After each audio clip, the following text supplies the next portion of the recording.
आपके साथ अनूप दुबे, जिला ब्यूरो एक्सप्रेस न्यूज़ भारत से। आज हम बात करने जा रहे हैं बिजावर विधानसभा के मुद्दों पर और हमारे साथ हैं बिजावर विधानसभा के समाज सेवी राहुल दुबे जी। आज हम बिजावर विधानसभा के मुद्दों के बारे में राहुल दुबे जी से जानेंगे और उनकी इन मुद्दों पर राय लेंगे।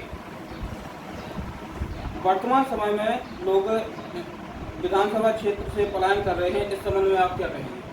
सबसे पहले मैं तो एक्सप्रेस न्यूज़ भारत को बहुत बहुत धन्यवाद देना चाहूँगा कि बहुत समय पर ये चीज़ें आपने ऐसा नवाचार जो मीडिया को अन्य मीडिया को भी करना चाहिए वो आप कर रहे हैं। और जैसा कि आपने मुझसे प्रश्न किया कि वर्तमान समय में जो बिजावर में पलायन हो रहा है, तो अगर आप देखेंगे तो जैसे ही जनवरी 2020 में कोरोना काल जब प्रारंभ हुआ तो एक बहुत बड़ी आपदा हम सबके समक्ष आई। तो वहाँ से लोगों ने कॉमर्शियल इंडस्ट्री को और वहाँ से औद्योगिक इंडस्ट्री पर विश्वास करना बंद किया। तो हो सकता है सबका नज़रिया अलग अलग है, लेकिन मेरा नज़रिया इस विषय पर यह है कि पलायन बंद हुआ है और लोग अपने घर लौट के आए हैं और लोगों ने स्थानीय स्तर पर जो चीज़ें होती हैं उसके साथ रोजगार के नए अवसर प्रारंभ किए हैं। उसका एक उदाहरण देख सकते हैं कि अभी लास्ट ईयर जो अंतर्राष्ट्रीय वन विभाग का मेला लगा था उसमें बिजावर से भी बने प्रोडक्ट गए और वहाँ पर सेल हुए और बहुत सारे बच्चों को बिजावर से भी प्रशस्ति पत्र प्रदान किए गए जो भोपाल के अंतर्राष्ट्रीय बाजार में प्रोडक्ट सेल हुए। तो ये बहुत बड़ा नवाचार है हमारे लिए। और शहद है और जैसा कि आप देख रहे हैं अभी बुंदेली व्यंजन नाम से भी एक औद्योगिक संस्थान तो नहीं कह सकते उसको, लेकिन स्थानीय स्तर का औद्योगिक संस्थान चल रहा है जो लोकल के प्रोडक्ट बनाता है और सेल करता है। तो अभी अगर हम पिछले पंचवर्षीय से इस पंचवर्षीय को कंपेयर करते हैं तो पलायन घटा है, ना कि पलायन बढ़ा है। तो दूसरा मुद्दा है अपना, क्या जनता वर्तमान विधायक के द्वारा किए जा रहे कार्यों से संतुष्ट है? देखिए, निश्चित रूप से ये जो पंचवर्षीय रही है वो बहुत उठापटक वाली रही है और हमारी बिजावर विधानसभा में इतिहास में ऐसा पहली बार हुआ है कि स्थानीय का मुद्दा चला। और आप देखते हैं कि कभी शायद मुझे तो याद नहीं है कि मध्य प्रदेश में सपा का कोई व्यक्ति विधायक बन के लीड की हो उसने और इतने बड़े बहुमत के साथ जीता हो। तो ये स्थानीय मुद्दा चला जो सभी पार्टियों पर भी हावी रहा।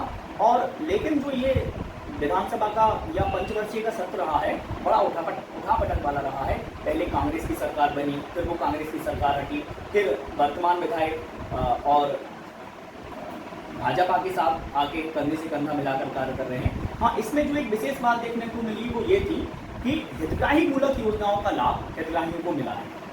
पहले ऐसा होता था कि विधायक अगर बाहर रहते थे तो निश्चित रूप से वो बिजावर में उतना समय व्यतीत नहीं कर पाते थे जितना आवश्यकता जनता चाहती थी, ये आवश्यक समय है। आज अगर कोई अधिकारी कर्मचारी या किसी भी कार्यालय में किसी भी प्रकार की कोई अनियमितता होती है तो जनता बड़े सहज भाव से, हमारे बिजावर विधानसभा के विधायक ने बहुत अच्छा नवाचार किया। ये 24 घंटे लोगों को मौजूद मिलते हैं। जनता अपनी समस्याएं दुख दर्द सुनाने विधायक के पास जाती है और विधायक जी बिना सोचे समझे और मतलब बिना किसी के का फेवर किए या निष्पक्ष भाव से उस मुद्दे को समझते हुए और निराकरण करते हैं। तो सारे कार्यालयों में भी ये रहता है कि हाँ, यहाँ लोकल में एमएलए हैं और निरंतर रूप से मॉनिटरिंग हर कार्यालय की हो रही है। ये बहुत अच्छी बात देखने को मिली। आप बहुत सारे मुद्दे देख रहे होंगे। बिजावर से माथुआ रोड आज अगर हम देखें तो इतना बड़ा हाईवे बिजावर से और छतरपुर तक का तैयार हो चुका है कि जिले से हमारी कनेक्टिविटी केवल 35 मिनट की रह गई है। तो ऐसे बहुत सारे मुद्दे हैं जो हमारे बिजावर विधानसभा को निश्चित रूप से प्रभावित कर रहे थे, उसमें विधायक जी ने काम किया। जैसे आप अस्पताल की पहले व्यवस्था देख सकते हैं और आप आज जाके देखेंगे तो अस्पताल की व्यवस्था में बहुत ज़्यादा सुधार है। नियमित रूप से वहाँ टेस्टिंग के कार्य होते हैं, जो भी प्रयोगशाला है वो कार्यान्वित है। पहले हमारे यहाँ एक्सरे मशीन नहीं थी तो वो संचालित नहीं थी, आज वहाँ संचालित हो रही है। बहुत सारे डॉक्टर जो आपको देखते हैं कि 24 आवर की सर्विसेज दे रहे हैं। जैसे आप आशीष चौरसिया इतने अच्छे MBBS हैं जो वर्तमान में वास्तव में स्वास्थ्य की सुविधाओं में सुधार हुआ है। कॉलेज में भी आप जाके देख सकते हैं। तो निश्चित रूप से कुछ ना कुछ सुधार पुरानी पंचवर्षीय से इस बार हमें देखने को मिला है। वर्तमान समय में कांग्रेस से दावेदारी कर रहे राजकुमार शर्मा का लगातार सोशल मीडिया पर विरोध हो रहा है, इस पर क्या कहेंगे आप? देखिए, निश्चित रूप से ऐसे व्यक्तियों का विरोध हो सकता है क्योंकि आपने देखा होगा कि 5 वर्ष कांग्रेस का या किसी अन्य पार्टी का या विपक्ष नाम की कोई चीज़ हमारे बिजावर विधानसभा में देखने को नहीं मिली। अब वो क्यों नहीं देखने को मिली, तो वो व्यक्तिगत रूप से उस नेता की रिस्पॉन्सिबिलिटी है। बिजावर आप देखते हैं धार्मिक नगरी है, बड़े बड़े धार्मिक आयोजन बिजावर में होते हैं, एक साल में 4 से 5 आपको हर धर्म के आयोजन देखने को मिलते हैं। तो वहाँ जिन आप नेता का नाम ले रहे हैं या इसी टाइप के और भी जो कांग्रेस के नेता हैं वो देखने को नहीं मिल रहे हैं। या इतनी बड़ी आपदा आई कोविड के समय, बहुत सारे समाजसेवी जिनके पास अर्थ की व्यवस्था थी और अर्थ की व्यवस्था नहीं भी थी, उनने कंधे से कंधा मिलाकर ऐसी आपदा की घड़ी में लोगों के साथ खड़े रहे और लोगों को हर यथार्थ मदद पहुंचाने का कार्य किया। लेकिन चाहे वो राजकुमार शर्मा है, चाहे कांग्रेस के कोई भी हम नेता देख लें, इस 5 साल में आपको कहीं से कहीं तक निर्णायक की भूमिका के रूप में नहीं दिखे।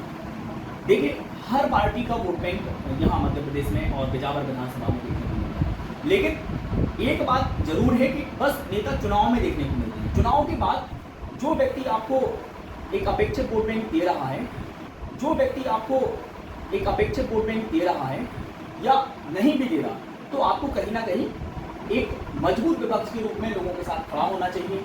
अगर लोगों की समस्याएं हैं तो उनका समाधान करने के लिए भी आपको आगे आना चाहिए। जो बहुत बड़ी कमी आपको देखने को यहाँ पे मिली होगी, आपने देखा होगा कि अभी बहुत सारे बैनर पोस्टर कांग्रेस नेताओं के दिखाई दे रहे हैं और ऐसा भाजपा में नहीं दिखाई दे रहा। तो स्पष्ट रूप से कांग्रेस में फूट दिखाई दे रही है। कांग्रेस अपना चेहरा अभी तक क्लियर नहीं कर पा रही है बिजावर विधानसभा के लिए, और भाजपा में ऐसा नहीं है। आप भाजपा में देख सकते हैं, भाजपा को लोग कमजोर जरूर कह रहे हैं, लेकिन ऐसा बिल्कुल भी नहीं है। सिरे से मैं इस चीज़ को नकारता हूँ। बिजावर विधानसभा में या अन्य विधानसभा में आपको एक भी बैनर पोस्टर किसी अन्य नेता के भाजपा के नहीं मिलेंगे। जो भी टिकट कमल के फूल से लेके आएगा तो कमल का फूल ही वो नेता होगा जो विधानसभा में मताधिकारियों के द्वारा चुना जाएगा। ये भाजपा की बहुत अच्छी इसमें बात आपको देखने को मिली। आपसे मैं एक बात और कहूँगा कि जो अभी कांग्रेस के नेता हैं तो वो तो बोल रहे हैं कि हम सब लोग एक ही हैं और एक ही मुद्दे पर कार्य करेंगे, चाहे टिकट किसी को भी मिले, सभी लोग एक जैसा कार्य करेंगे। देखिए, अगर ये चीज़ देखो, कहने में एक और करने में बहुत अंतर है। आप देख रहे होंगे कि गली गली बहुत सारे नेताओं के बैनर पोस्टर दिख रहे हैं। आप उसमें ये देखिए कि आप केवल कांग्रेस पार्टी का प्रचार करिए। जैसे आपने कभी भी कांग्रेस नेता में ये नहीं देखा होगा अभी कि स्थानीय स्तर के 4, 5, 6, 7, 8 नेता उस बैनर के तले हैं। सारे नेता अपना पृथक रूप से बैनर लगा के प्रचार कर रहे हैं। तो कथनी और करनी में निश्चित रूप से अंतर मिल रहा है। और आज इतनी भयावह स्थिति बहुत जगह बनी, लेकिन बिजावर विधानसभा में बहुत सारे ऑक्सीजन कंसंट्रेटर जो विधायक जी के द्वारा दिए गए थे, तो कोविड उतनी विकराल स्थिति धारण नहीं कर सका। स्वास्थ्य व्यवस्थाओं में भी निश्चित रूप से सुधार हुआ, लेकिन जहाँ नेताओं को व्यक्तियों के काम आना चाहिए वहाँ कांग्रेसी नेता विगत पूरी पंचवर्षीय में चुनाव के बाद नहीं दिखाई दिए। निश्चित रूप से इसका हर्जाना कांग्रेस पार्टी को भुगतना होगा और किसी भी पार्टी को भुगतना होगा। तो आगामी विधानसभा चुनाव में जनता को प्रभावित करने वाले क्या मुद्दे रहेंगे? बिल्कुल, बिजावर विधानसभा बहुत पिछड़ा क्षेत्र है, यहाँ आदिवासी बहुल क्षेत्र है। ये बहुत अच्छा क्वेश्चन है। फिर से मैं एक बार एक्सप्रेस न्यूज भारत को धन्यवाद देना चाहूँगा और इस क्वेश्चन को निश्चित रूप से सभी मीडिया वालों को भी उछालना चाहिए। तो आपके माध्यम से मैं ये कहना चाहूँगा कि ये जो उठापटक वाला पंचवर्षीय रहा, इससे हटके बिजावर विधानसभा बहुत कुछ अभी नए नवाचार की ओर बढ़ चुका है। और सबसे अच्छा बिजावर विधानसभा के लिए ये हुआ है कि स्थानीय स्तर का नेता और जो आज वर्तमान में हमारे केंद्र में पार्टी है और राज्य में पार्टी है, उसके कंधे से कंधा मिलाकर कार्य कर रहे हैं। आपने देखा होगा विकास यात्रा में कई सारे ऐसे नवाचार हुए कि जो लोगों को या हितग्राहियों को हितग्राही मूलक योजनाओं का लाभ उनके घर जाके मिला, जो पहले संभव नहीं होता था। तो निश्चित रूप से कुछ ऐसे मुद्दे हैं। स्वास्थ्य का मुद्दा है, आप विगत कुछ वर्षों से सुधार देख रहे हैं और स्वास्थ्य का मुद्दा इस बार भी हावी रहेगा, क्योंकि बिजावर विधानसभा में एक मुख्य मांग है स्वास्थ्य को लेके। यहाँ एक महिला चिकित्सक की आवश्यकता है, तो स्वास्थ्य बहुत निश्चित रूप से मुद्दा होगा। और आदरणीय मुख्यमंत्री जी जो वर्तमान में मुख्यमंत्री हैं, वो कॉलेज में भी बीएससी और बीकॉम चालू करवाने के लिए ऐसा अपने वक्तव्य में बोल के गए हैं। तो कॉलेज भी एक बहुत बड़ा मुद्दा होगा, लेकिन कॉलेज की व्यवस्थाओं में भी बहुत ज़्यादा सुधार अभी वर्तमान विधानसभा में देखने को मिला है। एक मैं आपको और स्थिति क्लियर करने वाला हूँ। लोग कहते हैं कि बिजावर कॉलेज में ना बीएससी होती है ना बीकॉम होती है। नहीं, ऐसा नहीं है।